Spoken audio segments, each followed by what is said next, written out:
शिव शिव शिव शिव सदा शिवा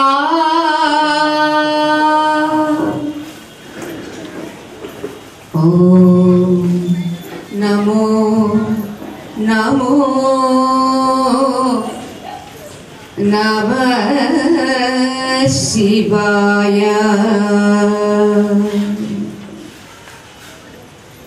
हर हर हर हर महादेवा हर हर नोरुन्नवाळ्ळंदरू अनुचंడి हर हर हर हर महादेवा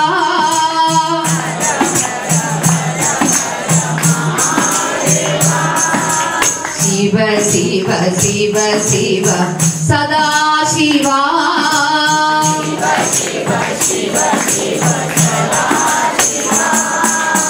ओम नमो नमो नमः शिवाय।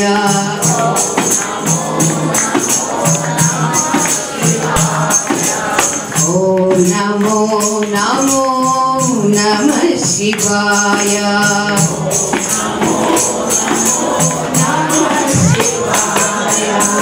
ओम नमो नमो नमः शिवाय। नमो नमो नमः शिवाय। ब्रह्मा विष्णु सुरार्चिताय ब्रह्मा विष्णु सुरार्चिताय ओम नमो नमो नमः शिवाय। ओम नमो नमो नमः शिवाय। ब्रह्मा विष्णु सुरार्चिताय ब्रह्मा विष्णु सुरार्चिताय ओम नमो नमो नमः शिवाय। ओम नमो नमो नमः शिवाय। उमा गणेश शरवण सेविता उमा गणेश शरवण सेविता ओम नमो नमो नमः शिवाय। ओम नमो नमो नमः शिवाय।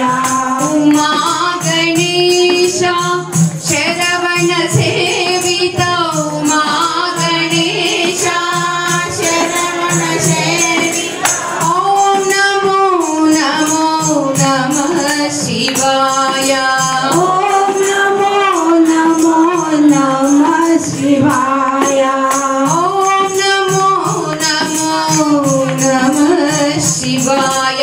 ओम नमो नमो नमः शिवाय। हर हर हर महादेवा हर हर हर हर महादेवा शिव शिव शिव शिव सदा शिवा शिव शिव शिव शिव सदा शिवा। ओम नमो नमो नमः शिवाय। ओम नमो नमो नमः शिवाय। ओम नमो नमो नमः शिवाय। ओम नमो नमो नमः शिवाय। ब्रह्मा विष्णु सुरार्चिताय ब्रह्मा विष्णु सुरार्चिताय ओम नमो नमो नमः शिवाय।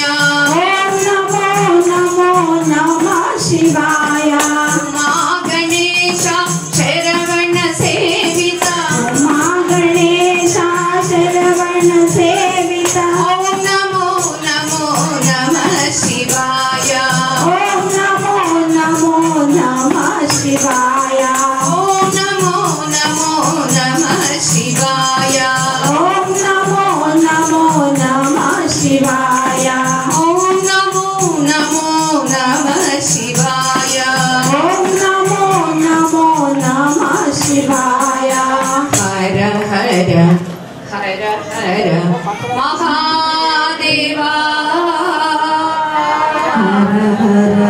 शिव शिव शिव शिव सदा शिवा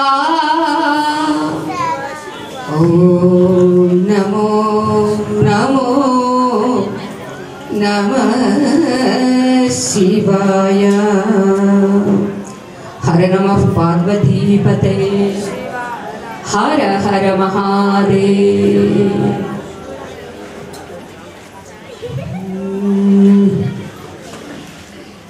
మనోజవం మారుతతుల్యవేగం జితేంద్రియం బుద్ధిమతాం వరిష్టం.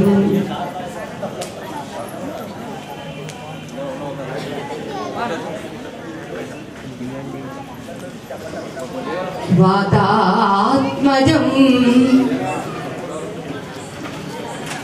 వానరయూథముఖ్యం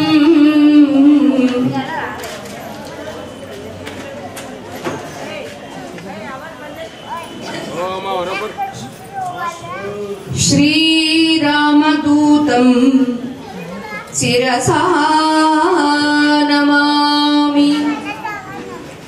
శ్రీరామదూతం మనసా స్మరామి. ప్రియ దివ్యాత్మస్వరూపులారా, క్షేత్ర అధిష్టాన దైవమైన ఆంజనేయ స్వామికి ప్రణామములు సమర్పిస్తూ ఈనాడు స్వరాంజలి సదానందం గారు, దయానంద గారు వారి పరివారము అందరూ కలిసి అసలు ఈ ఆంజనేయ స్వామికి మూలం ఏమిటి, ఎవరు ఈ అవతారం అనేది గుర్తించి ఇప్పుడు నూతనంగా పరమేశ్వరుణ్ణి అలానే నిర్విఘ్న కారకుడు అయినటువంటి గణపతిని, అలానే ఎంత టెక్నాలజీ, ఎంత లేటెస్ట్ మోడర్న్ సైన్స్ డెవలప్ అయినప్పటికీ కూడా సంతానయోగ్యం లేనటువంటి దంపతులు ఇప్పటికీ చాలామంది ఉండనే ఉన్నారు. మేము షోలాపూర్కి పరిచయమైన ఇన్నేళ్లలో కూడా చాలామంది సంతానం కోసం మంత్రాలు తీసుకునేటువంటి వాళ్ళు ఉన్నారు. చాలామందికి ఆ ప్రయోజనం కూడా కలిగింది. అయితే దీనికి మనకి శాస్త్రం చెప్పినటువంటిది సుబ్రహ్మణ్యేశ్వరుడు లేదా నాగబంధము. మీరేమంటారు ఇక్కడ? నాగేశ్వరుడు అనా సుబ్రహ్మణ్యేశ్వరుడు? నాగేశ్వరుడు ని కూడా ప్రతిష్టాపన చేస్తూ ఉన్నారు. అసలు దేవి దేవతలు దేనికోసమండి అని అంటే, ఒక ఇంటికి యజమాని ఉంటారు, భార్యాభర్తలు ఉంటారు. దేనికండి? దేనికి భార్యాభర్తలు? మీరు ఎవరికి తెలీదా?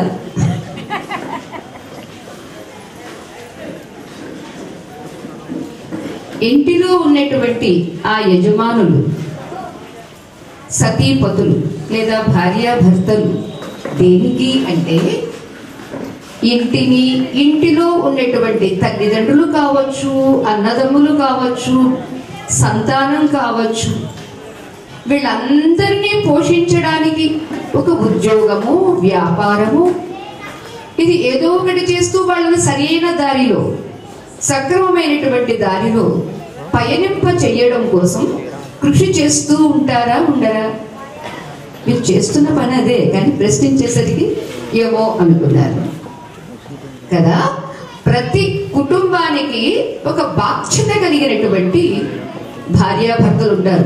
ఎందుకంటే భార్యను కూడా చెప్తున్నారు భర్తే కదండి అని అంటే, మన శాస్త్రం భార్యాభర్తలిద్దరికీ సమాన హక్కునిచ్చి విశేషించి భార్యకు మరింత ఉన్నత స్థానాన్ని కల్పించింది.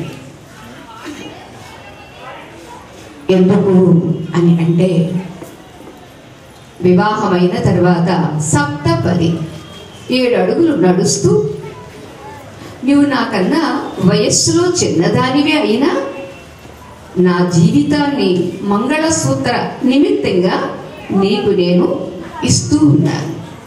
మాంగళ్యం తంతునా అనేనా అనేన మాంగళ్య తంతునా.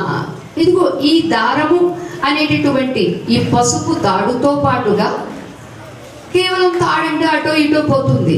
దానికి ఒక గుర్తిగా పుట్టింటి వారిది మెట్టింటి వారిది 2 మంగళసూత్రాలు. ఇక్కడ మీ సాంప్రదాయం ఏదో నాకు తెలియదు కానీ మొత్తానికి ఆ మంగళసూత్ర ధారణని మెడలో చేస్తూ ఉన్నాను. ఎందుకని మాంగళ్యం తంతునా అనేనా మమ జీవన హేతునా. నా జీవితం భద్రంగా ఉండడం కోసం నేను ఇది నీ మెడలో కడుతూ ఉన్నాను. మాంగళ్యం తంతునా అనేనా మమ జీవన హేతునా బధ్నే సుభగే. ఇదిగో ఇది నీ మెడలో నేను నీకు బంధిస్తూ ఉన్నాను అంటే 3 ముళ్ళు వేస్తున్నాను. చిరంజీవ శరదాం శతం. నీవు చిరంజీవిగా ఉండాలి. నీవు చిరంజీవిగా ఉండాలని ఆశీర్వదించినటువంటి ఈ భర్త ఆ ఆశీర్వాదంలో తన జీవితాన్ని కూడా ముడిపెట్టి ఉన్నాడు అంటే ఇద్దరూ చిరంజీవులుగా ఉండాలనే కదా.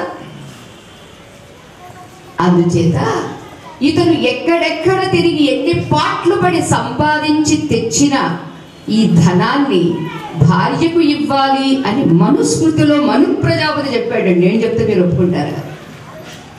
మను ప్రజాపతి చెప్పారు. ఎందుకంటే సంపాదించేటటువంటి వాడు నీవే ఖర్చు పెట్టలే అంటే అవసరమైన దానికన్నా అనవసరం విలాసాలకు దేనికో లేకపోతే వేటికో బానిస అయిపోతాడేమోనని. ఎందుకంటే బయట తిరిగేవాడికి అవకాశాలు ఎక్కువ కదా, అవునా కదా. అంతట బయట తిరగకుండా ఉండేటటువంటి ఈమెకు ఒక బాధ్యత.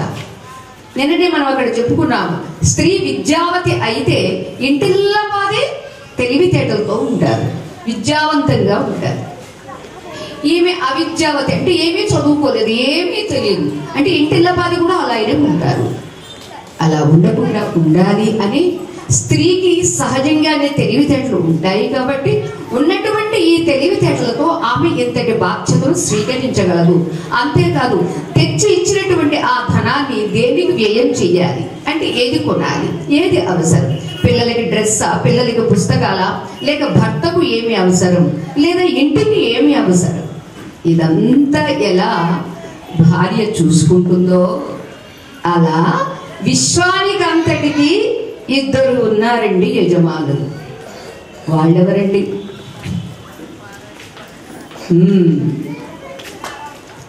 వాగర్థావివ సంపృక్తౌ వాగర్థ ప్రతిపత్తయే జగతః పితరౌ వందే పార్వతీ పరమేశ్వరౌ. జగత్తుకే మాతాపితరులు అంటే జగత్తు అనేటటువంటి ఈ ఇంటికి, ఇల్లు అంటే మనకు చిన్న ఇల్లు గుర్తొస్తుంది, మరి దీని ఇల్లా అబ్బో చాలా పెద్దదండి అని, కాబట్టి దీన్ని విశ్వము అన్నాము, లేదా దీన్ని బ్రహ్మాండము అన్నాము. ఎంతటి బ్రహ్మాండానికి యజమానులు ఎవరండి? పార్వతీ పరమేశ్వరుడు. అది ఎలాట?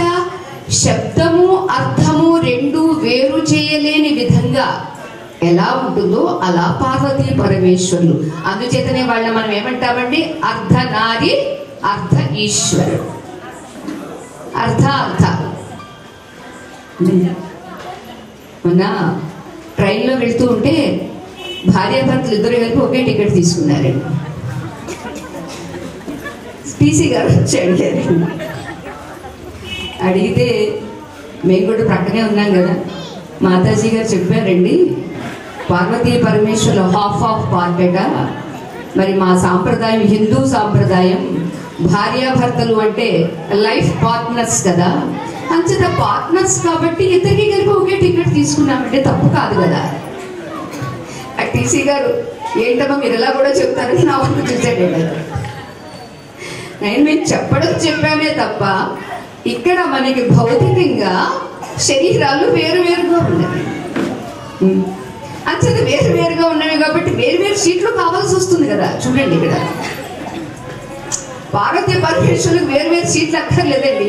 ఇప్పుడు నాకు నేను వేసే దీనిలో నేను కూర్చొని ఎలానో half part Parvati half part పరమేశ్వరుడు. ఇద్దరికి ఒక కుర్చీ వేస్తే సరిపోతుంది, మరి మీరిద్దరు అయితే సరిపోదు, 2 కుర్చీలు కావాలి. అంచేత 2 కుర్చీలు 2 సీట్లు కావాలన్నప్పుడు 2 టికెట్స్ కొనాల్సిందే కదా అని పాపం మళ్ళీ వాళ్ళకి నేను కూడా ఎక్స్ప్లెయిన్ చేయాల్సి వచ్చింది. తీసి గారు అమ్మాయి మమ్మల్ని సేవ్ చేశారండి, లేకపోతే వీళ్ళు దీంతో పట్టేసి ఇలా ఎంతమంది తీసుకునేవాళ్ళు మళ్ళీ రోజు నాకు హెడేక్ అయిపోయేది.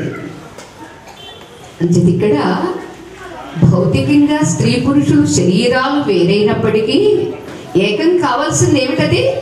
మనస్సు. అలా పార్వతీ పరమేశ్వరుడు అర్ధనారి అర్ధ ఈశ్వరుడుగా ఉన్నారు అంటే శక్తిని విడిచి శక్తము, శక్తమును విడిచి శక్తి లేదు. రామాయణంలో సీతామహాదేవిని రావణాసుడు తీసుకువెళ్ళి లంకలో అశోకవనంలో బంధించినప్పటికీ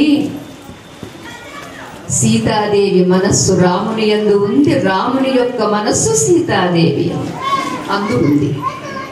ఇద్దరు వేరు కాదు. రావణాసురుడికి అమ్మ చెబుతుంది, ఒరే రావణ, నీ కర్మకాలి నువ్వు నన్ను తీసి తెచ్చి పెట్టుకున్నావు, లేకపోతే ఇది నువ్వు చేయగలిగినటువంటి పని కాదు, నీ నాశనం కోసం నీవే తెచ్చి పెట్టుకున్నావు. రాముడిని విడిచి నేను లేను, నన్ను విడిచి రాముడు లేడు, నీ చావు కోసం జరిగినటువంటి ఏర్పాటు ఇది అని చెబుతుంది. అంచేత ఇక్కడ మనందరికీ తెలియాల్సింది ఏమిటి అంటే, ఏ పార్వతీ పరమేశ్వరులు మూల కారణమై విశ్వానికి ఆధారమై మాతా పితరులై శక్తి శక్తములై ప్రకృతి పురుషులై ఆశీర్వదిస్తూ ఉన్నారు, ఈ యాజమాన్యాన్నంతా పోషిస్తూ ఉన్నారు, అటువంటి పరమేశ్వరుణ్ణి ఇక్కడ ప్రతిష్టాపన చేసుకోవడం ద్వారా సర్వత్రా ఉన్నటువంటి వాడు అతడే అని గుర్తించడానికి వీలుంటుంది. ఉన్నది శివం, ఆ శివమే ఈ లోకానికి మరింత శ్రేయస్సు కలిగిద్దాము, దుష్ట శిక్షణ శిష్ట రక్షణ చేద్దాము అని ఆ పరమేశ్వరుడే హనుమగా అవతరించాడు. మీరు దాన్ని సమగ్రంగా వినాలి అని అనుకున్న వారు అక్కడ కార్యక్రమానికి రండి. ఈవేళ మన వారు ఈ కార్యక్రమం నిమిత్తంగా పిలిచారు కాబట్టి మేము ఏదో కొద్దిసేపు చెప్పడానికి ప్రయత్నం చేస్తాం. ఎందుకంటే శివుని యొక్క తేజస్సు పార్వతి యందు ప్రవేశపెడితే పార్వతి దాన్ని తట్టుకోలేక అగ్నిదేవుడికి ఇస్తే అగ్నిదేవుడు తట్టుకోలేక వాయుదేవునికి ఇస్తే ఎలా ఎలా ఎలా అని ఆయన ఎదురు చూస్తూ ఉన్నాడు. అలా ఎదురు చూస్తూ ఉన్నటువంటి సమయంలో కేసరి అనేటటువంటి ఒక వానర వీరుడికి అంజనా అనేటటువంటి ఒక కన్యను ఇచ్చి వివాహం చేస్తారు. అటువంటి ఆ అంజనాదేవి వివాహం అయిన తర్వాత చాలా కాలం వరకు సంతానం కలగలేదు.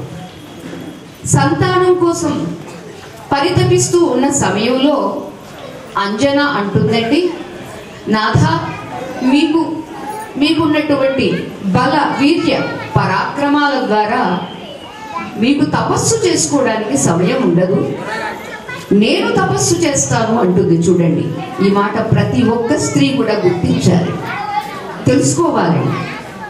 పిల్లలు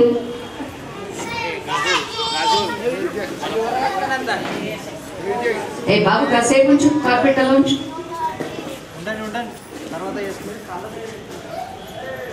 పిల్లలు మాట్లాడొద్దమ్మా, ఓకేనా? మీకు చదువు కావాలా వద్దా? మరి చదువు కావాలంటే బుద్ధిగా కూర్చోవాలి, ఓకే? ఇక్కడ పురుషుని యొక్క కర్తవ్యం ఏమిటో తెలిసిన స్త్రీ అతనికి ఎంతగా సహకరిస్తుంది. అతను చెయ్యాల్సిన పనిని కూడా ఆమె చెయ్యడానికి సంసిద్ధమవుతుంది. కేసరికి ఉన్నటువంటి బల పరాక్రమాలతో ఒకసారి ఏనుగుల రూపంలో రాక్షసులు సంచరిస్తూ ప్రజలను హింసిస్తూ పీడిస్తూ ఉంటే అక్కడున్న వారంతా వెళ్ళి ఇతన్ని మొరపెట్టుకుంటారు. అతడు వెళ్ళి ఆ ఏనుగుల్ని విధ్వంసం చేస్తాడు. అంతేకాదు సింహ పరాక్రమాన్ని చూపించాడు. ఏనుగుకి సింహం అంటే భయం కదండి.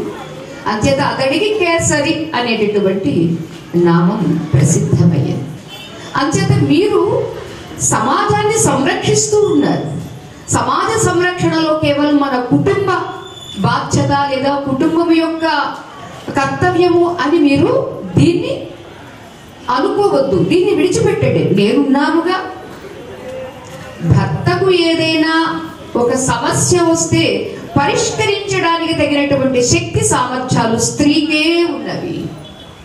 అందుచేతనే భర్త రాజు అయితే భార్య మంత్రి. ప్రతి ఇంటికి ఎక్కడ ఊరికి రాజు లేదా ఊరికి ఎమ్మెల్యే లేదా ఊరికి ఎంపీ మినిస్టర్, ప్రతి ఇంటికి తన భర్త రాజు అయితే భార్య రాణి ప్లస్ మంత్రి. ఆయన రాజుగారు అయితే నేను రాణి కాబట్టి మరొక రాణి ఎవరైనా ఉందా అని అనుకోవద్దు. మీరే రాణి, మీరే మంత్రి కూడా. అంతట మంత్రిగా ఉన్నటువంటి ఈమె ఏం చేస్తుంది? చక్కగా మంతనం చేస్తుంది. అంటే బాగా ఆలోచిస్తుంది. తెలివితేటలతో ఆలోచించి అతనికి ఆ సలహా ఇచ్చిందండి. ఇచ్చినటువంటి ఆమె తపస్సు చేసుకోవడానికి అడవికి వెళ్తుంది. ఆ సమయంలో వాయుదేవుడు, ఎందుకంటే వీళ్ళకంతా ఫ్యూచర్ ప్లాన్స్ ఉంటాయండి, భవిష్యత్ ఏమిటో తెలిసినటువంటి వాళ్ళే దేవతలు. ఎవరైతే తమ బుద్ధిని సక్రమంగా నేను ఒక పరికరాన్ని మాత్రమే, నేనేదో చేయగలిగేటటువంటి శక్తి సామర్థ్యాలు ఉన్నదాన్ని కాదు, ఉన్నవాణ్ణి కాదు అని ఎవరైతే అనుకుంటారో వాళ్ళ నేను జీరో అవుతుందండి. లేదు అన్నీ నేనే, నేను లేకుంటే ప్రవచనం ఎవరు చేస్తారు, నేను లేకుంటే అసలు షోలాపూర్ ఎక్కడుంది అని అనుకుంటే ఆ నేను మేరు పర్వతం అంత అవుతుంది. అప్పుడు సర్వనాశనం అయిపోతుంది. ఇది బుద్ధిని వాడుకోవడం వల్ల. అంటే ఆ బుద్ధిలో సద్బుద్ధి కలిగింది, సద్ ఆలోచన కలిగింది. అటువంటి ఈమె తన కుటుంబం కోసము అని మాత్రమే కాక ఒక సంతతి దేనికోసము అంటే కడుపును పడగానే వీడిని ఏం చదివించాలా, ఎంబీఏ చేయించాలా, డబుల్ ఎంబీఏ చేయించాలా, ఏం చేయిస్తే వీడికి ఎంత కట్నం తీసుకోవాలో అప్పటి నుంచి ఆలోచనలండి. అంటే నా సంతతి నా కుటుంబం కోసం మాత్రమే అని అనుకోవడం కూడా చాలా పెద్ద పొరపాటు. ఎందుకని సమాజానికి రుణపడి ఉన్నారు ప్రతి మనిషి కూడా. మనం బ్రతుకుతున్నామంటే కేవలం మన తిండి మనమే తింటున్నామండి. బియ్యం ఎక్కడ పండుతున్నాయి, గోధుమలు ఎక్కడ పండుతున్నాయి, కూరగాయలు ఎక్కడ పండుతున్నవి. అలానే వస్త్రం ఏంటి, ఎవరు ఎన్ని పవర్ లూప్స్ పెట్టి ఎన్నెన్ని రకాలుగా ఎన్నెన్ని మిల్స్ ఎన్నెన్ని కంపెనీస్ పెట్టి తయారవుతూ ఉంటే మనకి కావాల్సినటువంటి వస్త్రం మనం ధరిస్తూ ఉన్నాం. ఇవాళ వాహనంలో తిరుగుతున్నామంటే అది ఎక్కడ తయారవుతుంది, ఏ కంపెనీ తయారవుతుంది. డబ్బులు మనమే కావచ్చు, చేతిలో డబ్బులు పెట్టినాక ఇప్పుడు కారు కావాలంటే వచ్చేస్తుందా? అప్పటికప్పుడు క్రియేట్ చేస్తామా ఏంటి? మనం సృష్టించలేము. సృష్టింపబడి ఉన్నటువంటి దాన్ని మనం ఇవాళ తెచ్చుకుంటున్నామంటే ఎంతమందికి మనం రుణపడి ఉన్నాము. ఆ రుణం తీర్చుకోవడం కోసమే కుటుంబానికి సంతతి, వంశాభివృద్ధి. దేనికోసం అంటే సమాజ సంరక్షణ కోసం వంశాభివృద్ధి తప్ప నేను నా కుటుంబం మాత్రమే బాగుండాలి, మిగిలిన వాళ్ళందరూ చిన్న పొట్టకు శ్రీరామ రక్ష, ఇతరులకు రావణ శిక్ష అని అనుకోవడం కానే కాదు. అంచేత ఈ తల్లి తపస్సు చేస్తూ ఉంటే వాయుదేవుడు గుర్తించి ఈ తల్లికి నేను రోజు ఒక పండు ఇవ్వాలి అని అనుకుని రోజు ఒక పండు ఇస్తుంటే ఇది వాయుదేవుడు ఇస్తున్నాడండి. భర్త గారు అక్కడ సమాజ సంరక్షణ చేస్తున్నారు. ఎక్కడెక్కడ రాక్షసులు ఉన్నారు, ఎక్కడెక్కడ ఏ ఆపదలు ఉన్నాయో అవన్నీ ఆయన నివారిస్తూ ఉన్నాడు. కానీ ఈమె తపస్సు చేసుకోవడానికి వెళితే చూడండి, మనం మంచి పని చేయడానికి వెళితే మనం కోరుకోకుండానే మనకి సహకరించేవాళ్ళు చాలా మంది ఉంటారు. వాళ్ళు దేవాలయం కడుతుంటే ఒక్కడి వల్లే సాధ్యమవుతుందండి. ఎంతమంది సహకారం ఉండాలి. ఆర్థిక సహకారం కావచ్చు, శారీరక సహకారం కావచ్చు, వాచిక సహకారం కావచ్చు. ఇవన్నీ సేవలు వివిధ రూపాలుగా మనకి సేవలు అందుతూనే ఉంటాయి. అలా వాయుదేవుడు ఈమెకు ప్రతిరోజు ఒక పండు ఇవ్వడము, ఆ పండు ఆమె ప్రసాదంగా స్వీకరించి మళ్ళా తపస్సు చేసుకుంటూ ఉంటాయి. ఇలా ఇస్తూ ఇస్తూ ఇస్తూ ఒకరోజు ఏదైతే శివ తేజము ఉందో ఆ శివ తేజాన్ని కూడా ఒక పండులాగా చేతిలో పెట్టారు వాయుదేవుడు. అంతే, అంజనాదేవి స్వీకరించడంతో ఈమె గర్భాన్ని ధరించింది. ఆమె ఆశ్చర్యపోతుంది, ఇదేమిటి, ఇది ఎంత అపరాధము, ఇది ఎంత అపచారం, ఎవరికైనా తెలిస్తే ఏమనుకుంటుంది లోకము? భర్త నా దగ్గర లేడు, నేనా తపస్సు చేసుకుంటూ ఉన్నాను, ఏమిటిది, ఎందుకు ఇలా జరిగింది, ఎవరు నా పట్ల ఎలా ప్రవర్తించారు, నేను ఇప్పుడే శపిస్తున్నాను అని తన తపశక్తితో కోపంతో మాట్లాడితే వెంటనే ఆకాశవాణి పలుకుతుంది, అమ్మా అంజనా, నీవు కోపపడవద్దు, నీవు వేరుగా అన్యథా భావించవద్దు, ఇదంతా దేవతా ప్రణాళిక. నీకు రాబోయేటటువంటి బిడ్డడు, ఆ సంతతి శివ తేజస్సు. ఆ శివ తేజమే ఇవాళ వాయుదేవుడు నీకు పండుగ ఇస్తే అది నీవు స్వీకరించావు. దీనిలో ఎవ్వరూ నిన్ను తప్పు పట్టరు, ఎందుకని ఇది సాక్షాత్తు శివ తేజ అంశం. అంచేత అటువంటి వాడు నీకు బిడ్డడుగా వస్తున్నాడు. ఆ బిడ్డడు ఏం చేస్తాడు, 3 లోకాల్ని కూడా సంరక్షిస్తాడు. జయ హనుమాన్ జ్ఞాన గుణ సాగర, జయ కపీశ తిహు లోక ఉజాగర. తిహు లోక ఉజాగర, జయ కపీశ, జయ హనుమాన్, జయ గుణ సాగర్ అంటే జయము జయము జయము అంటూ తులసీదాస స్వామి కీర్తించారే హనుమాన్ చాలీసాలో. నీకు పుట్టబోయేటటువంటి ఈ బిడ్డ 3 లోకాలను సంరక్షిస్తాడమ్మా. అటువంటి వాడు నీకు సంతతిగా వస్తున్నాడు. అంచేత తల్లి, నీవు తపస్సుని కొనసాగించు. అలా తపస్సును కొనసాగిస్తే ఆ అంజనాదేవికి 12 సంవత్సరాలు గర్భంలో ఉన్నాడు. మాకు తెలిసి ఒకరు 3 9 మోసారట. 3 9 అంటే 3 సార్లు. కానీ ఇక్కడ మనకి ఆంజనేయ స్వామిని ఆ తల్లి 12 సంవత్సరాలు మోసారు.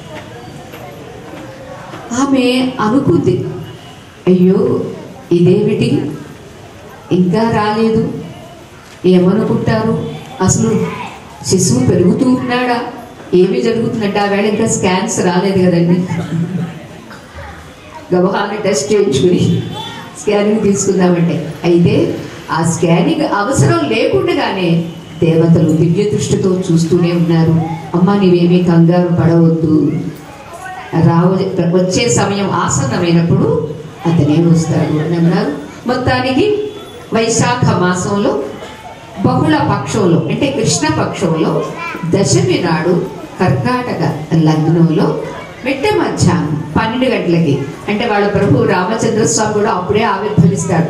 ఆశ్చర్యం ఏమిటో తెలుసా అండి, ఇది కృతయుగంలో జరిగిందండి. రామచంద్రుడి కన్నా ముందే ఆవిర్భవించి ఉన్నాడు. అసలు ఆయన ముందుగా ఆవిర్భవించడానికి గల కారణం ఏమిటి, ఇద్దరికి శివుడికి కేశవుడికి జరిగిన సంవాదం ఏమిటి అనేది అక్కడ వినడానికి మీరు రండి. ఇక్కడ మనకి సమయం అయిపోయింది. సో ఈ రీతిగా ఆవిర్భవించినటువంటి అతను అంజనా తనయుడు కాబట్టి ఆంజనేయుడు. అంటే ఎవరితడు, రుద్రవంశ సంభవుడు. వాయుదేవుని ద్వారా ప్రసాదింపబడింది కాబట్టి వాయుసుతుడు, పవన కుమారుడు. ఇలా ఇంతమంది పవన కుమారుడు శక్తి, కేసరి శక్తి, ఈశ్వర శక్తి, దేవతలందరూ కలిసి ఇతను కాస్త ఏది దశమి నాడు పుట్టాడు. ఏకాదశి, ద్వాదశి, త్రయోదశి, చతుర్దశి, అమావాస్య. అమావాస్య నాడు బాగా ఆకలేసిందటండి. 5వ రోజుకి పుట్టగానే అమ్మ నాకు ఆకలేసింది పెట్టాడు. ఆశ్చర్యపోయింది ఆవిడ. ఆయన ఆవిర్భవించినప్పుడు కూడా ఏ రీతిగా శ్రీకృష్ణ భగవానుడు అవతరించినప్పుడు సర్వ ఆభరణాలతో, పీతాంబరములతో, కిరీట, శంఖ, చక్ర, గదలతో ఎలా ఆవిర్భవించాడో హనుమ కూడా అలానే వస్త్రాభూడై సర్వాభరణాయుతుడై ఆవిర్భవించాడు. తల్లి అనుకుంది, నాకు ఆకాశవాణి చెప్పింది కాబట్టి సాక్షాత్ రుద్రాంశయే హనుమగా వచ్చాడు, ఇది ఆంజనేయుడుగా పుత్రుడిగా వచ్చాడు అనుకుంది. ఆ తర్వాత ఈ పుట్టినటువంటి ఈ బిడ్డడికి అమావాస్య నాడు ఆకలి వేసింది. ఒక్కసారి చూశాడు, వాళ్ళ అమ్మ పళ్ళు తేవడానికని బయటికి వెళ్ళింది. చాలా చురుకుదనం ఉన్నటువంటి వాడు, అందున పవనసుతుడు కదండి, వాయువేగము కన్నా మనోవేగము, అంచేత మనోజవం మరుతతుల్య వేగం. మనస్సుకు ఎంత జవత్వం ఉందో అంత జవత్వం కలిగినటువంటి వాడు మన హనుమ. అంతే రివన పైకి ఎగిసాడండి. ఎగిరేసరికి అప్పుడు పాపం రాహు వచ్చాడు. ఆ సూర్యుడిని మింగుదామని అతను వస్తే ఇంకో రాహు వస్తున్నాడేంటి, ఇతనెవడు నాకు తెలియకుండా వచ్చాడు అని రాహు అనుకుంటాడు. పాపం రాహుని ముందుగా ఓ పట్టు పట్టబోతాడు ఈ చిన్నపిల్లాడు. గుంజుకొని పాపం పారిపోతాడు. దేవేంద్రుడి దగ్గరికి వెళ్ళి మొరపెట్టుకుంటాడు. దేవేంద్రుడు కాస్త ఏమిటయ్యా ఏమైంది, నేను మంచి రసవత్తర ఘట్టంలో ఉన్నాను, రంభావులు అప్సరసాదులు నృత్యం చేస్తూ ఉంటే నన్ను ఎందుకు డిస్టర్బ్ చేస్తావు అన్నాడు. అయ్యే డిస్టర్బ్ కాదు, నా లైఫే ఇప్పుడు ఇవాళ ఏదో అయిపోయేట్టుగా ఉంది, మీరు నా కష్టం తీర్చాలి. ఎందుకు ఏమయ్యింది అంటే, ఇది ఎవరో చిన్నప్పుడు వానర పిడుగు వచ్చాడు, వాడు నా మీద ఉరికాడు. అసలు సూర్యుడు మింగేద్దామని వచ్చాడు, నేను మింగాల్సింది పోయి అతను మింగబోతున్నాడు. నేను అడ్డంగా వెళితే నన్నే మింగిపోయాడు, నేను వదిలించుకొని వచ్చాను, అంటే నువ్వు నన్ను రక్షించాలి. సరే, వెంటనే దేవేంద్రుడు పాపం వజ్రాయుధం పట్టుకుని తన వాహనం ఏంటి ఐరావతాన్ని ఎక్కి వచ్చాడండి. వచ్చేసరికి అరే ఇది నేను మింగుదామంటే ఇంకా చాలా చాలా వస్తున్నవే అని ఆ తెల్ల ఏనుగును చూసి, నేను తెల్ల పండు చాలా బాగుంది, వెరైటీగా ఉందని మళ్ళీ ఏనుగు మీద వచ్చాడు ఈ చిన్న వానరుడు. వచ్చేసరికి ఆ ఏనుగు భయపడి పాపం దేవేంద్రుడి కాస్త కింద పడేసేసి అది పారిపోయింది. అప్పుడు ఇదేంటి ఇంత చిన్న చేస్తున్నాడు, అది ఇంత చిన్న పిల్లాడు ఇంత అల్లరి చేస్తున్నాడు, ఇంత శక్తి ఉంది, అసలు వీడిని ఊరుకోకూడదని పాపం కోపం వచ్చి దేవేంద్రుడు ఒక్కసారి వజ్రాయుధంతో కొట్టాడు. వజ్రాయుధంతో కొట్టాడు. స్వామికి ఏమి దెబ్బ తగలలేదండి. ఇలా ఏదైనా గట్టిగా నొక్కి పెట్టామనుకోండి అక్కడ చొట్ట పడుతుంది కదా, అలా పాపం దవడ మీద చొట్ట తగిలి ఆ కొట్టిన దెబ్బకి ఒక పర్వతం మీద పడ్డాడు. అంతేత పర్వతం మీద పడి ఈ బొగ్గ, వజ్రాయుధం తగిలి ఈ బొగ్గ ఇలా లోపలికి చొట్ట పోయింది. అయితే కొట్టడంతో బాలుడు కాబట్టి స్పృహను కోల్పోయాడు. వాయుదేవుడు కోపం వచ్చింది, అంతే స్తంభించాడు. మన కోపం ఇలా బిగుసుకుపోతాం చూడండి. వాయుదేవుడు కూడా చాలా కోపం వచ్చి, నా పిల్లవాడిని, నా కొడుకుని ఇలా చేస్తాడా దేవేంద్రుడు, చూడండి నేను ఏం చేస్తాను అని ఎప్పుడైతే ఆయన స్తంభించాడో మొత్తం సర్వప్రాణులు అలాగే ఉండిపోయింది. అప్పుడు వెంటనే బ్రహ్మగారు, అదే నా సృష్టిలో ఇలా జరుగుతుంది, ఏదో ఒక సంఘటన వచ్చింది. ఆయన కూడా వచ్చి, చతుర్ముఖ బ్రహ్మగారు వచ్చి, విష్ణువు గారు వచ్చారు, శివుడు గారు వచ్చారు, మొత్తం అందరూ వచ్చారు. వచ్చి అప్పుడు వాయుదేవుని శాంతింపచేసి, నీ పిల్లవాడికి ఏమీ కాదు, ఏమీ కాలేదు కూడా అని ఆ చిరంజీవ అని ఆశీర్వదించేసరికి ఆ పిల్లవాడు లేచాడు. అమ్మయ్య అని వాయుదేవుడు కూడా సంతోషించి మళ్ళీ ఆయన చలనం చేశాడు. అప్పుడు మనం ఉంటే కూడా అదే పరిస్థితి, మళ్ళా తిరిగి చైతన్యవంతం సర్వప్రాణులు అయినండి. అప్పుడు అందరూ వరాలిస్తారండి. బ్రహ్మగారు కూడా, నీ మీద ఏ అస్త్రము ప్రయోగింపబడదు, నా బ్రహ్మాస్త్రం కూడా ప్రయోగించినప్పుడు ఎవరైనా నువ్వు కాసేపు బంధింపబడినట్లుగా నటించు, బ్రహ్మాస్త్రానికి నీవు ఇచ్చే గౌరవం అని అంటాడు. ఎందుకంటే రావణాసుడి దగ్గర లంకలో ఇది జరుగుతుంది అని తెలిసినటువంటి బ్రహ్మగారు ముందుగానే చెప్పారు. అలాగే తాతగారు అన్నాడండి మన హనుమ. అటువంటి ఆ హనుమ ఆ వేళ అందరూ కలిసి, ఇంద్రుడు నేను ఏ వజ్రాయుధంతో కొట్టాను, ఆ కారణంగా నీ దవడం లోపలికి వెళ్ళి నీవు సామాన్యుడు కాదు, హనుమాన్ అని అన్నారు. ఆ హనుమ అనేటటువంటి ఆ శబ్దం ఏం చేస్తుంది అంటే, మనందరికీ రోగాన్ని పోగొడుతుంది, బుద్ధికి మంచి పదును పెడుతుంది, నేను అనేటటువంటి దాన్ని తగ్గిస్తుంది, తిరిగి మన జీవితానికి ఒక సార్థకత కలిగిస్తుంది. ప్రతి ఒక్కరూ ఊరికే రాలేదండి, ఏదో సాధించడానికే వచ్చాము, ఒక మంచి పని చెయ్యడానికే వచ్చాము. పీడించడానికో, ఏడిపించడానికో, ఏడవడానికో రానే లేదు. తెలియని వాడు ఏడుస్తాడు, తెలిసిన వాడు నవ్వుతూ, ఒరే నాన్న నువ్వు కూడా నవ్వరా, ఎందుకు ఏడుస్తావు, రేపో మాపో మనం వెళ్ళిపోయే వాళ్ళము అందరం అని చెబుతాడు. అలా హనుమ అందరికీ హితోపదేశం చేశాడు. అంతేకాదు సాక్షాత్తు శ్రీరామచంద్రుడికి దాసుడై, దూత అయి, సేవకుడై ఈ లోకానికి కళ్యాణం గావించాడు. సీతమ్మ మాతకు కూడా ఊరట కలిగించాడు. అటువంటి ఆ హనుమ మనందరి జీవితాలలో ఉన్నటువంటి ఆపదలకు స్వస్తి చెప్పి ఆనందానికి, ఐశ్వర్యానికి స్వాగతం పలుకుతూ ఉంటాడు. అటువంటి హనుమంతుని ప్రతిష్టాపనలు లేదా శివ ప్రతిష్టాపనలు చేసుకోవడం ద్వారా మన జీవితం అంతా శక్తిమయం అవుతుంది, శివమయం అవుతుంది. తద్వారా లోకమంతా కళ్యాణమయం అవుతుంది. అందుచేతని లోకా సమస్తా సుఖినో భవంతు, సర్వే జనా సుఖినో భవంతు, సమస్త సన్మంగళాని సంతు అని మనకి స్వస్తి, వేద స్వస్తి. మీ అందరికీ కూడా స్వస్తి. హర నమః పార్వతీపతయే, హర హర మహాదేవ హర.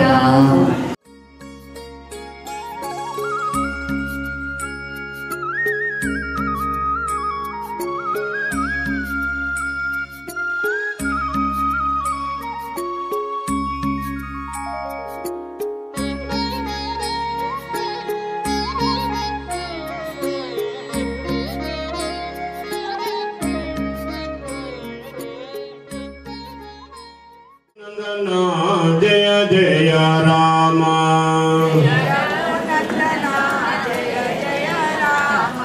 జయ జయ రామ, జయ జయ జననీ జానకి రామ,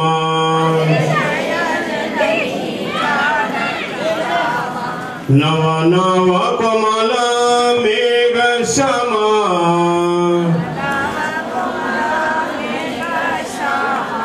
భవభయ హరణ సీతారమ,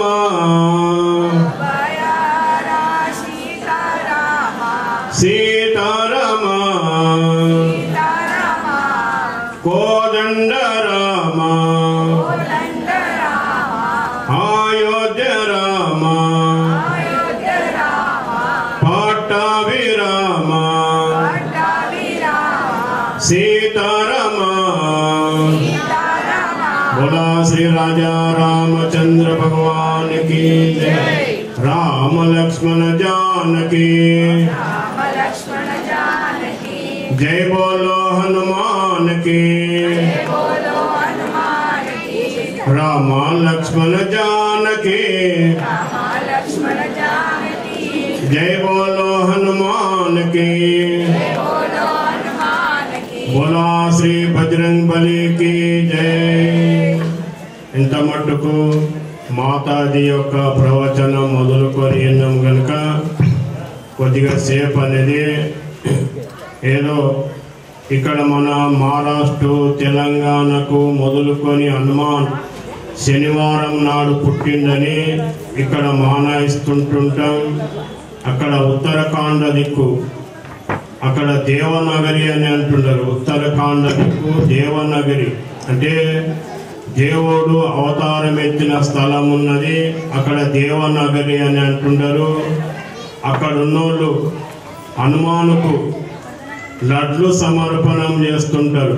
మంగళవారం నాడు లడ్లు సమర్పణం చేసుకుంటారు. అక్కడ మంగళవారం నాడు పుట్టిందని అక్కడ మానాయిస్తుంటారు. ఇక్కడనేమో శనివారం నాడు పుట్టిందని ఇక్కడ మానాయిస్తుంటారు. మరి అది సత్యమా ఇది సత్యమా అంటే ఆ హనుమాన్ యొక్క అవతారాలు సుత అయినే ఉన్నాయి. శ్రావణ పుణ్యం నాడు సుత పుట్టినటువంటి ప్రసంగం ఉన్నది. ఇప్పుడు మన మాతాజీ అమావాస్య నాడు పుట్టినట్లు ఇట్లా ప్రసంగం అంటే అవతారం సత్యయుగం, త్రేతాయుగం, ద్వాపారం, కలియుగం. ఈ హనుమాను యొక్క అవతారం త్రేతాయుగం నందు అవుతుంటది. రాముడు అవతారం ఎత్తినప్పుడు ఈ త్రేతాయుగం నందు హనుమాన్ అవతారం అవుతుంటది. ఇట్లాంటి యుగాలు ఎన్నో గడిచిపోయినాయి. సత్యయుగం, త్రేతాయుగం, ద్వాపారం, కలియుగం. ఇప్పుడు ఈ కలియుగం 28వ యుగం అంటున్నారు. ఆ పిల్లల జర వదలేకుండా 28 యుగాలు అయినప్పుడల్లా 28 అవతారాలు అయినాయి హనుమాను యొక్క. ఇట్లా అక్కడనేమో మంగళవారం నాడు పుట్టిందని అక్కడ, ఇక్కడనేమో శనివారం నాడు పుట్టిందని ఇక్కడ. మనోళ్ళు ఇక్కడ ఉన్న భక్తులంతా పొరపాటు చేస్తుంటారు. ఏం పొరపాటు అంటే విచిత్రంగా చేస్తుంటారు. ఈ విధంగానే ఒగోలు అనేది ఉప్పు తెచ్చి పోస్తారు. ఈ విధంగానే ఉప్పు ఏం చేసుకోగలుగుతుంటాడు హనుమాన్? ఒగోలు అనేది మిరియాలు చేస్తారు. ఆ మిరియాలు తెచ్చి పాటకి ఇట్లా బంద్ ఉంటే మొఖాన కొడతారు. ఈ విధంగా హనుమాన్ మొఖాన్ని కొడతారు. ఇట్లా ఇస్తారు, ఇట్లా చేస్తుంటారు. ఇంకొక వాళ్ళు అనేది గమ్మత్ చేస్తుంటారు. ఒక ఆమె 1 కిలో ఉప్పు తెచ్చింది, 5 కుప్పలు పోసింది. ఒక జాగ్రత్త నేను పూజ చేస్తుంటాను, 5 కుప్పలు చేసి పోసింది. ఇక ఇంటికి ఎట్లా తీసుకోవాలనుకున్నాను. ఆ కిలో ఉప్పు అని పెట్టిపోయింది. విధంగా ఇట్లా చేస్తుంటారు. ఉప్పు వేస్తే ఏం చేస్తారు చెప్పండి? ఆడ సీమేలు తిరుగుతుంటాయి. ఈ విధంగా ఆ సీమేలు తిరుగుతుంటాయి కనుక ఏదో ఇంత చక్కెర బెల్లం వేస్తే అవి సుత ఆశీర్వాదం ఇస్తుంటాయి. సీమేలు మొదలుకొని ఏ భక్తుడో ఇంత బెల్లం వేసిండు, చక్కెర వేసిండని అదే ఉప్పు మిరియాలు వేస్తే అవి మనమే తినేటప్పుడే ఇంత మిరియాలు గిట్లా ఇంత ఉప్పు గిట్ల ఎక్కైతే మనం నోట్లే పోదు. ఈ విధంగానే ఏం వండినరా, ఎవరు వండినరా అని అంటుంటాం. పెళ్ళాంకైనా తిడతాం, ఏం ఇంతగానో ఉప్పు వేస్తావా మొదలుకొనే విధంగా. కనుక ఏదో ఆలయం ఉంటాయి కనుక ఒగోలు అనేది పీళ్ళ కాడికి పోతారు. ఈ విధంగానే ఆ పీళ్ళ కాడ ఏముండదు, చచ్చిపోయిన పీళ్ళు ఉంటాయి. ఈ విధంగా గాడ పోతుంటారు. హనుమాన్ ఆలయం దగ్గరున్న సుత దుర్భాగ్యులు రాలేకపోతుంటారు. ఈ శనివారం పోతే మళ్ళా శనివారమే వస్తాడు, అది సుత మర్చిపోతుంటారు. ఈ విధంగా ఆలయాలు కట్టేది దేవుళ్ళ గురించి కాదు, మనలాంటి వాళ్ళ గురించే, మనం ఉద్ధారకం చేసుకునేటందు గురించే, మన జీవితం ధన్యప్రదం చేసుకునేటందు గురించే ఆలయాలు కట్టింది ఉంటుంది. ఈ విధంగానే అది తెలియక మానవులు అనేది ఎక్కడెక్కడో పోతుంటారు. దగ్గరున్న గుడిసుత వచ్చి మొక్కలేకపోతుంటారు. మొక్కాలే ఎందుకు కట్టిండు ఆ పెద్ద మనుషులు మొదలుకొని చెప్పండి. ఈ విధంగానే ఒకేనే కట్టి పెట్టిండ్రా, మన గురించే కట్టి భూత పిశాచ నికటనయ్యావై హనుమానికి ఇట్లా తలిస్తే భూతాలు పిశాచి అందులో ఒక తీరుండయి. భూతాల లోపల భూత పిశాచ నికటనయ్యావై అనేది ఉంటుండదు. అంటే భూతాలు పిశాచులు మొదలుకొని దగ్గర రాలేకపోతుంటాయి. ఈ విధంగా అనేది పూర్వకాలం నందు హనుమాన్ ఆలయం ఊరు బయట ఎందుకు కడుతుంది? ఎందుకంటే గ్రామరక్షకాయన్నమా అంటున్నారు. గ్రామాన్ని ఊళ్ళే దైత్యులు దానవులు మొదలుకొని రాకుండా ఉండేటందుకు పూర్వం ఊరు బయట కడుతుంది. ఆ గద పట్టుకొని నిలబడుతుండే రాక్షసులు మొదలుకొని ఈ ఊళ్ళకి వస్తే సతమతం చేస్తారని దానికెళ్ళి ఆ విధంగా కట్టింది ఉంటుండే పూర్వం. ఇక ఏదో రాను ఊళ్ళని పెద్దగా అయిపోయినాయి. ఆలయాలు సుత దేవాలయాలు ఊళ్ళో అయిపోయినాయి. దేవాలయాలు సుత 3 ప్రకారాలు ఉంటాయి, ఉత్తమ, మధ్యమ, కనిష్ట అనేది.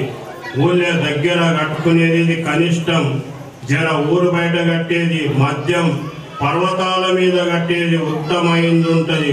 పూర్వం పర్వతాల మీదనే కట్టింది వెంకటేశ్వర మందిరం మొదలుకొని కేదార్నాథ్, బద్రీనాథ్, అమర్నాథ్ మొదలుకొని ఆ పర్వతాల మీదనే కట్టింది ఉన్నది. విధంగానే ఎందుకంటే ఉత్తమైంది ఉంటుంది.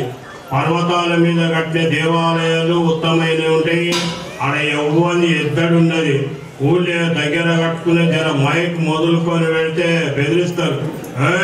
మా పిల్లలది అభ్యాసం అయితే లేదు అంటుంటారు. ఈ విధంగాని ఎట్లా అభ్యాసం చేస్తారు అయ్యా అని అంటుంటారు. ఈ విధంగాని పొద్దుగాల 5 కొట్టగానే మైక్ మొదలుకొని వెళ్తుంది. ఇప్పుడు అన్ని గుళ్ళ బంద్ అయిపోయింది. ఈ విధంగానే ఏదో దుర్భాగ్యతనం గనుక ఆలయాలు కట్టేది మనలాంటి వాళ్ళ గురించే కట్టింది ఉంటది.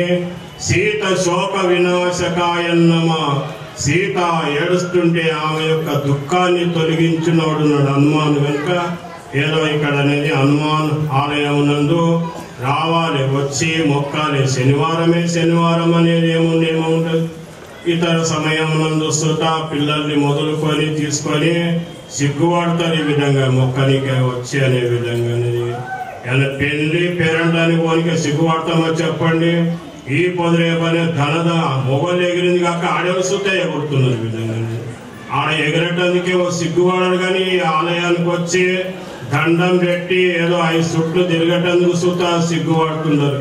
ఇది దుర్భాగ్యతనం మనది కనుక దుర్భాగ్యతనాన్ని వదులుకొని మనం అనేది మన జీవితం ఇల్లు శశశామంగళ ఇల్లు శాంతంగా ఉండాలంటే ఇంట్లో ఉన్నటువంటి వాళ్ళని శాంతం చేయాలంటే హనుమాన్ వచ్చి దండం మొదలుకొని వెళ్తే ఒరే ఎందుకు లొల్లి చేస్తున్నావురా అని వానికి సుత బుద్ధి చెప్పుకుంటాడు ఆ హనుమాన్ కనుక ఏదో ఇక్కడ ఆలయమునందు మూర్తులని స్థాపనం చేస్తుంటాం, ప్రాణ ప్రతిష్ఠ చేస్తుంటాం. ఆ ప్రాణ ప్రతిష్ఠ మనకు సుత భగవంతుడు ఈ శరీరము సుత ఒక లింగం ఉన్నది, ఇది చరలింగం. మనము అచరలింగాన్ని స్థాపనం చేస్తుంటాం. ఇప్పుడు మూర్తి మొదలుకొని తెచ్చి పెడతాం, అవి ఏమన్నా తిరుగుతాయా? తిరగలేకపోతుంటాయి. అయినా స్థాపనం చేస్తుంటాం, ప్రాణ ప్రతిష్ఠ చేస్తుంటాం. ప్రాణ ప్రతిష్ఠ మనం చేసిన భగవంతుడు మనతోని మాట్లాడలేకపోతుంటాడు. అది ఉత్తమైనటువంటి భక్తుడు ఉంటే అట్లా మాట్లాడగలుగుతుంటాడు కనుక ఈ విధంగా అనేది. మరి మన యందు సుత ప్రాణ ప్రతిష్ఠ లేదా మనం ప్రాణంతో ఉన్నాం. మరి ఎవరు స్థాపనం చేసిన ప్రాణం అనేది? ఆ పరమాత్మనే ప్రాణరూపంగా ఉన్నాడు కనుక ఈ ప్రాణానికి ఆధారం ఆ పరమాత్మ యొక్క ఆధారముతోనే ఈ ప్రాణం ఆడుతుంటది. ఈ ప్రాణముతోనే మనం పని బాట మొదలుకొని చేసుకొని బతుకుతుంటాం కనుక ప్రాణాచే ప్రాణం, జీవనాచే జీవనం, జీవనానికి జీవనం భగవంతుడు కనుక ఆయనని నమ్మి ఆయనని కలిసి ఆయనని ఆరాధన మొదలుకొని చేసుకొని మన జీవితం ధన్యప్రదం చేసుకోలే. చరలింగం అచరలింగం అని 2 విధాలంగా ఉంటది. మనం పెట్టి పూజ మొదలుకొని చేసేది అచరలింగం, ఇది మన శరీరం. చరలింగం జంగమ ప్రాణి అంటుంటారు. మనకు స్థావర ప్రాణి, జంగమ ప్రాణి. స్థావర ప్రాణి అంటే ఇతరమైనటువంటి ప్రాణులు స్థావర ఆలయాలు మొదలుకొని స్థావర ప్రాణంతో ఉంటుండే. ఈ విధంగానే మనం చరలింగం, మనం తిరుగుతాం ఈ విధంగా అనేది. దానికెళ్ళే జంగమ ప్రాణులు అంటున్నారు. ఎవడన్నా జంగమోడు అంటే కోపం వస్తుంటే నేనేమో అడక తింటానా అంటుంటా. విధంగానే ఎంత నవకోటి నారాయణ అయినా పరమాత్మనికి అడగానే వలసి వస్తుంటాయి కనుక దానికెళ్ళే జంగమ ప్రాణులు అంటుంటారు.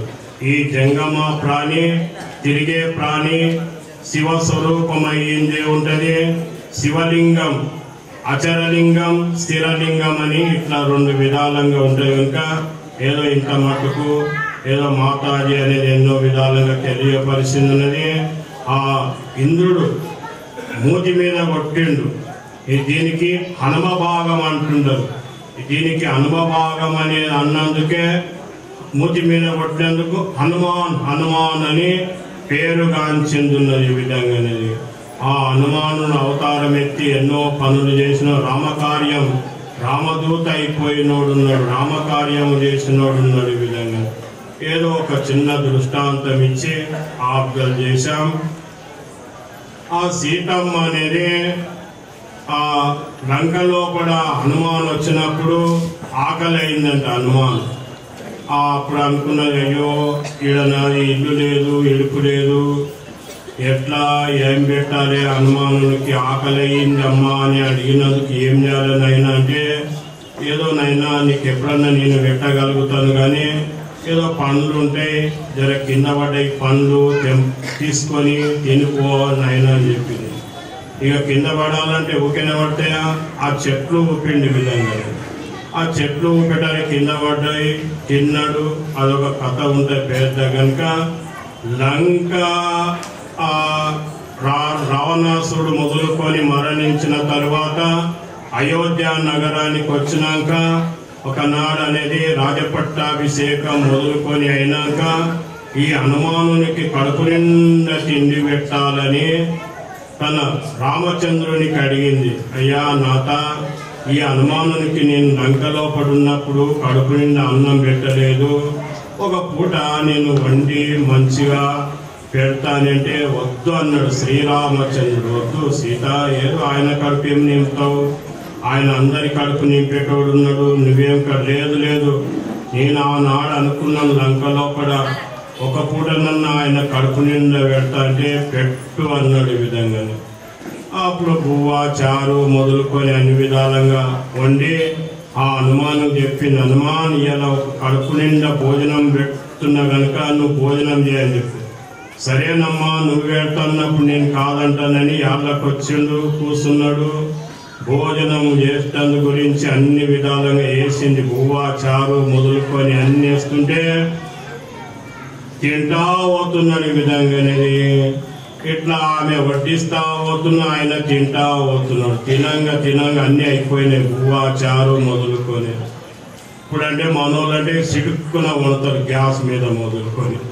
పూర్వం కట్టెలు ఉంటుండే, వండం కడుతుంటుందా. ఈ పొద్దు చుట్టాలు వచ్చినప్పుడే గ్యాస్ మొదలుకొని పెట్టి అంటిస్తుంటారు ఈ విధంగానే. అప్పుడు అనుకున్నది ఏమి బువ్వ అయిపోయింది, చారు అయిపోయింది, ఏమి ఆయన తింటూనే ఉన్నాడు, నేను వడ్డిస్తూనే ఉన్నాను. ఆ రామునికి అడిగింది, నాట ఆయనకు వడ్డియాలంటే నాతోనైతే లేదు, ఆయన తింటూనే ఉన్నట్టు వెనక పోయి చూడన్నాడు విధంగా. ఆ వెనక పోయి చూసడానికి శివస్వరూపం కనిపించిండు హనుమాన్. అయ్యో నువ్వు శివస్వరూపమున్నావా అని దండం పెట్టింది. కనుక ఆ హనుమాన్ అనేది శివాంశభూతుడు. ఇంకా కేసరి నందన, వాయునందన అనేది ఎన్నో విధాలుగా నందన అన్నందుకు యుగ యుగాల యందు అవతారం ఎత్తినోడు ఉన్నాడు. కనుక ఇంతలో ప్రార్థన చేసుకొని రేపు మన నరసింహ మహారాజు యొక్క ప్రవచనం మొదలుకొని ఉంటుంది. రేపు సుతాలాంటి విధంగా ఇంకేం కార్యకర్తలు ఏం చెప్తారు?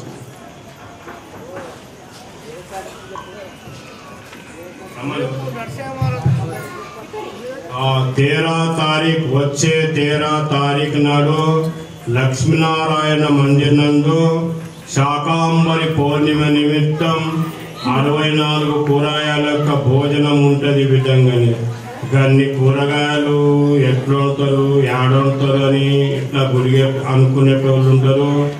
వండుకోవాలి. 18 దినుసుల పప్పు ఉన్నది, ఏక్సే కూరగాయలు ఉన్నాయి. ఈ విధంగా అదేమో దుర్భాగ్యం.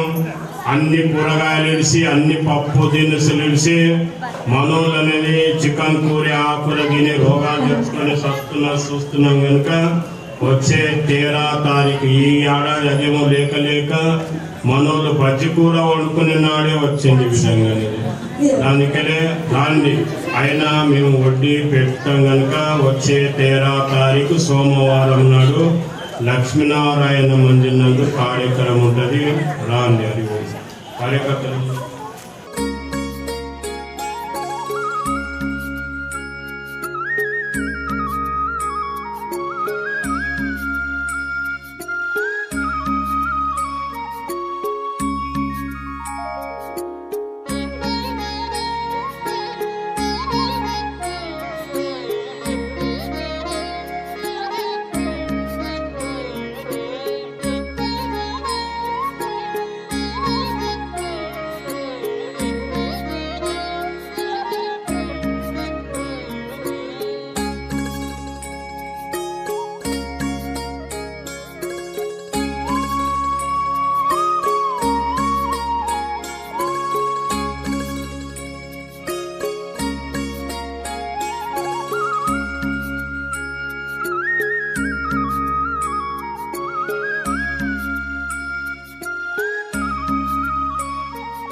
ఓ